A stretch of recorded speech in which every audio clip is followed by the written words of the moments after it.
Hi hello வணக்கம், welcome to திரை விமர்சனம்.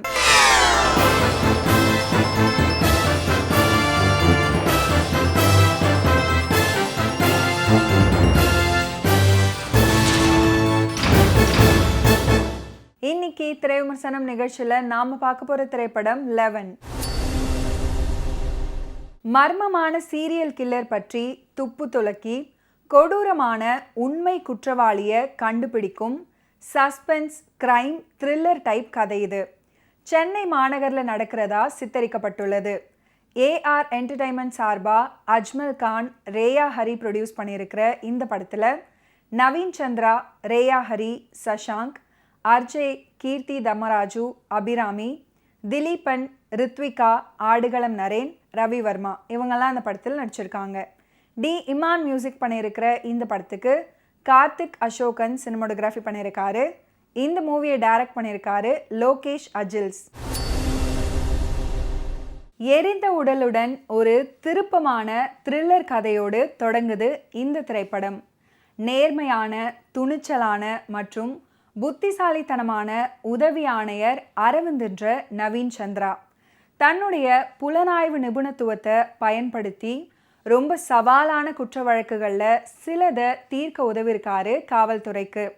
போதை மாத்திரை விநியோகம் செய்யப்படுவதை வெற்றிகரமாக தடுத்து நிறுத்தி அதில் சம்பந்தப்பட்ட குற்றவாளிகளை கைது செய்யும் வேலையில் ஈடுபட்டு வராரு உதவி கமிஷனர் நவீன் சந்திரா. இந்த நிலையில் கொலையாளி எந்த தடயத்தையுமே விட்டு வைக்காம எரிந்த நிலையில் தொடர்ச்சியாக ஒரே மாதிரியான கொலைகள் நடக்குது.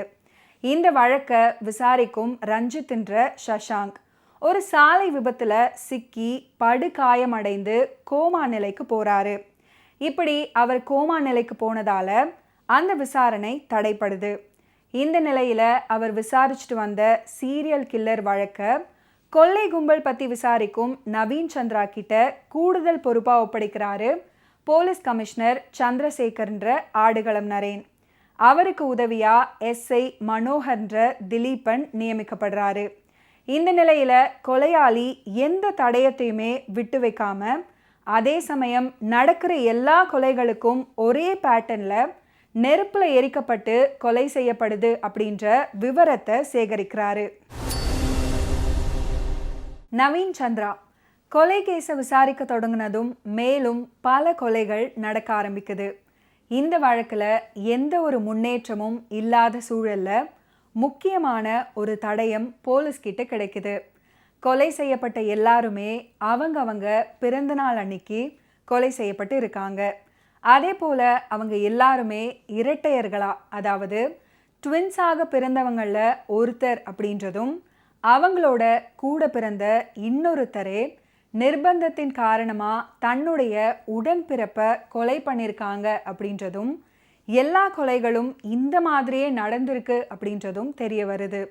தொடர்ந்து அவர் தீவிரமான விசாரணையில் இறங்க ஒரு பெண், ஒரு ஆண், அவங்க 2 பேர் மேலே சந்தேகப்பட்டு அவங்கள விசாரிக்கிறாரு நவீன் சந்திரா. அப்போது அவங்க இரட்டையர்களை கொலை பண்ணதும் அதனை தங்களுக்கே தெரியாமல் மர்ம நபர் ஒருத்தர் அவங்கள கொலை பண்ண வச்சது இவருக்கு தெரிய வருது.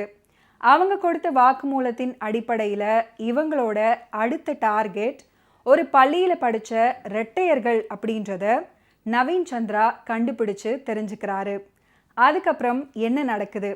நவீன் சந்திரா இரட்டையர்களை கொலையிலிருந்து காப்பாத்தினாரா இல்லையா? இரட்டையர்கள் கொலை செய்யப்பட காரணம் என்ன? தொடர் கொலைகளுக்கான காரணம் என்ன அப்படின்றது தான் இந்த படத்தோட மீதி கதை. மர்டர், மிஸ்ட்ரி, த்ரில்லர் இந்த படங்களுக்கு எந்த மாதிரியான திரைக்கதை வேண்டுமோ அந்த மாதிரியான திரைக்கதையை வடிவமைச்சு தேவையான திருப்பு முனைகளை கதைக்குள்ள நேர்த்தியாக புகுத்தி ட்விஸ்ட்டுகளோடு தடம் புரளாமல் கிரிப்பிங்கான த்ரில்லர் படத்தை கொடுத்துருக்காரு இந்த படத்தோட இயக்குனர் லோகேஷ் அஜில்ஸ். இவர் இயக்குனர் சுந்தர் சியோட சீடர் அப்படின்றது குறிப்பிட்டு சொல்ல வேண்டிய ஒன்று. நவீன் சந்திரா அரவிந்த் என்ற கேரக்டரில் மிடுக்கான போலீஸ் அதிகாரியா, 6 அடி உயரம், இறுக்கமான முகம், மிடுக்கான பாடி லாங்குவேஜ், அளவான பேச்சு, குதிரைக்கு கடிவாளம் கட்டினா எப்படி இருக்குமோ அதே மாதிரி அங்கே இங்கன்னு கவனத்தை சிதறடிக்காம கொடுத்த கேரக்டரை பிரதானமாக நினச்சி தேவையில்லாத டிஸ்ட்ராக்ஷன்களை அவாய்ட் பண்ணிட்டு கதைக்கும் கதாபாத்திரத்துக்கும் முக்கியத்துவம் கொடுத்து நடிச்சிருக்காரு.